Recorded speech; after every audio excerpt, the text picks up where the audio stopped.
आप देख रहे हैं हमारे पास कंटेक्स्ट फ्री ग्रामर। यहाँ स्टूडेंट्स आपको मजीद बेहतर समझने में समझ आ जाएगी कि ये कंटेक्स्ट फ्री ग्रामर क्या है और हम इसको क्यों यूज कर रहे हैं। कि context free syntax is specified by a grammar, कि आप जो सिंटैक्स स्पेसिफाई करेंगे अपने पार्सर के लिए, सिंटैक्सेस को फाइंड आउट करने के लिए जो आप पार्सर को एक तरीका कार देंगे, वो आप किससे देंगे? ग्रामर के जरिए से। और ये ग्रामर क्या चीज है? Grammar is the tuple that contains 4 item, जिसमें आपके 4 आइटम कौन कौन से हैं? S N T P, S N T.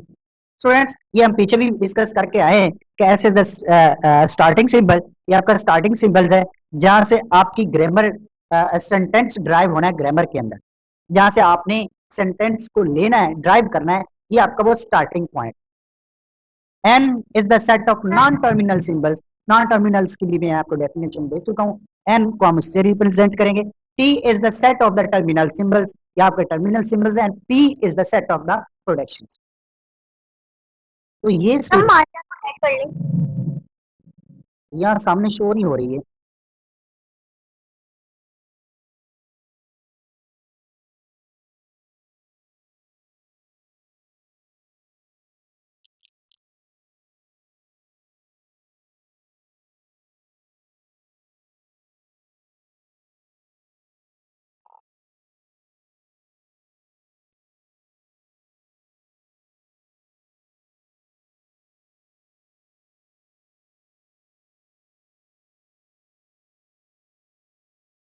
जी, तो ये स्टूडेंट्स ये वही चीजें जो पीछे हम पढ़ के आ रहे हैं कि ये आपकी ग्रामर जो है ये इन चीजों पर मुश्तमिल होगी।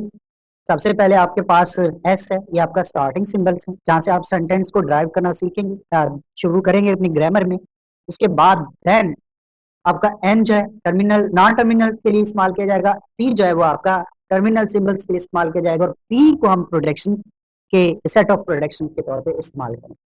यही चीजें यहाँ पे स्टूडेंट्स मैंने इनको मेंशन किया है, आप इसको रीड आउट करके देखिएगा। ये मैं आपको वीडियो इंशाल्लाह सेंड करूंगा। अब टाइम थोड़ा है तो इसको हम जरा कंप्लीट करके दें। ये देखें यहाँ पे मैं एक ग्रामर है हमारे पास स्टूडेंट्स, एक एक्सप्रेशंस के लिए जो हम एक्सप्रेशन को यूज करते आ रहे हैं उसके लिए यहाँ पे एक ग्रामर लिखी गई। ये ग्रामर मैथमेटिकल एक्सप्रेशंस के साथ, जैसे फॉर एग्जांपल हमने पीछे देखा कि position is equal to initial plus rate multiply by 60। अब ये आपकी डेफिनेटली एक मैथमेटिकल एक्सप्रेशन इसमें आ रही है। जैसे अगर आप देखें उसमें कि initial plus rate multiply by 60, तो ये एक मैथमेटिकल एक्सप्रेशन बनती है। तो यहाँ उसके लिए ये एक ग्रामर लिखी गई और इसको हम कंटेक्स्ट फ्री ग्रामर का नाम देंगे, context free grammar.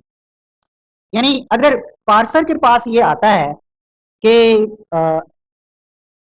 Initial plus rate multiply by 60, अगर ये पार्सर के पास आता है, फॉर एग्जांपल हम यहाँ तक इसको रखते हैं कि अगर ये उसके पास आता है तो उसके साथ क्या करें। अब इस एक्सप्रेशन के लिए हमें जो ग्रामर लिखनी पड़ेगी वो ये हमारे सामने ग्रामर है। कैसे लिखेंगे? सबसे पहले गोल है स्टूडेंट्स, ये आ जाएगी। गोल को आप रीराइट कर सकते हैं एक्सप्रेशंस के साथ। गोल को आप रीराइट करेंगे एक्सप्रेशन के साथ, और एक्सप्रेशन को आप रीराइट कर सकते हैं एक्सप्रेशन ऑफ टर्म। ये चीजें हमारे सामने आती रहेंगी।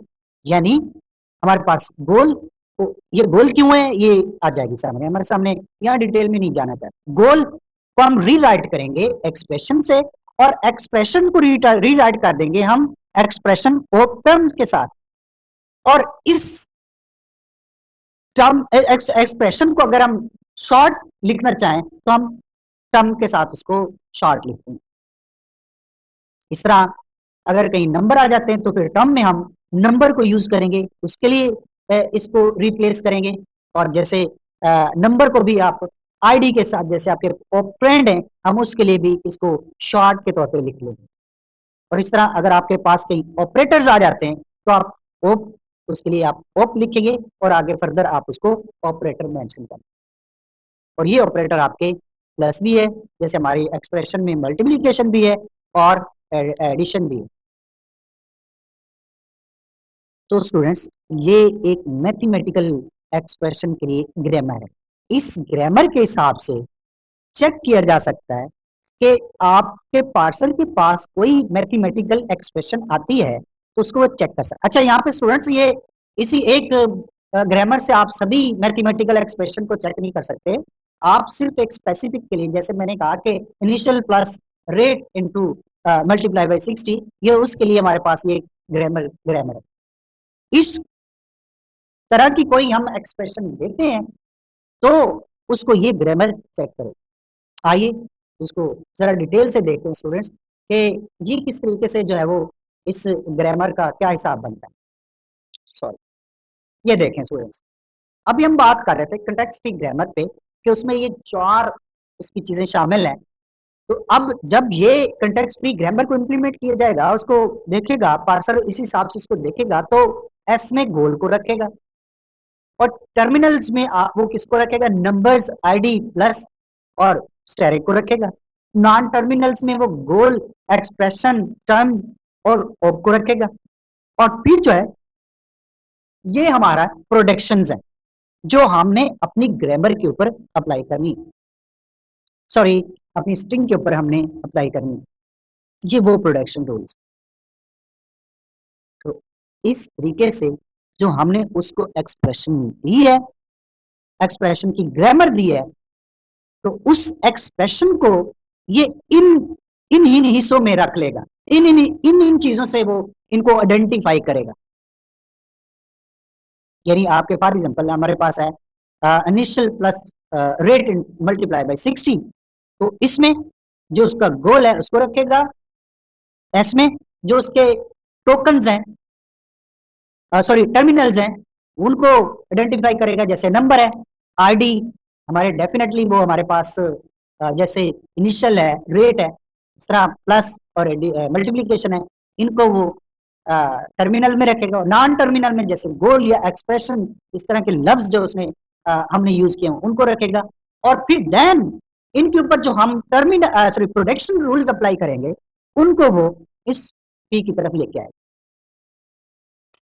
तो ये सारा का सारा काम इस पार्सर के लिए, ये सिंटैक्टिकली आपके सोर्स कोड को फिल्टर कर रहा है, सोर्स कोड को इन्वेस्टिगेट कर रहा है, उसमें हर चीज को वो आइडेंटिफाई कर रहा है और कर रहा है तो हमारी बताई हुई ग्रामर के हिसाब से, हमारी बताए हुए जो पीछे हमने उसको तरीकाकार बताया हुआ है, उस तरीकेकार के हिसाब से ये हमारी एक्सप्रेशंस को फाइंड आउट कर रहा है, उसको इन्वेस्टिगेट कर रहा है। तो students, this is called context free grammar. आपको कुछ आइडिया हो चुका होगा कि ये सारा मसला क्यों है। सिर्फ इसलिए है, हम हाथ से भी मतलब खुद कोड लिख के भी एक पार्सर जनरेट कर सकते हैं, लेकिन उसके लिए हमें बहुत ज़्यादा कोड लिखना पड़ेगा और हर स्टेटमेंट के लिए हमें कोड लिखना पड़ेगा। लेकिन अगर हम उसको कोई लैंग्वेज दे दें, कोई पैटर्न दे दें और उसे कहें कि आपके पास कोई भी एक्सप्रेशन आए तो उसको इस लैंग्वेज के हिसाब से देखो कि ये इस लैंग्वेज का हिस्सा बनती है या नहीं बनती, तो वो खुद ही काम करता रहेगा, वो खुद ही फाइंड आउट करता रहेगा, पार्सर खुद ही उसको मैच करता रहेगा। और अगर कहीं उस की लैंग्वेज के हिसाब से आप हट के आपने कोई एक्सप्रेशन दी है तो आपको बता देगा कि ये चीज आपकी इस एक्सप्रेशन में नहीं आती, सॉरी इस एक्सप्रेशन में ये चीज जो है वो आपकी इस लैंग्वेज से मैच नहीं करती, वो आपको बता देगा।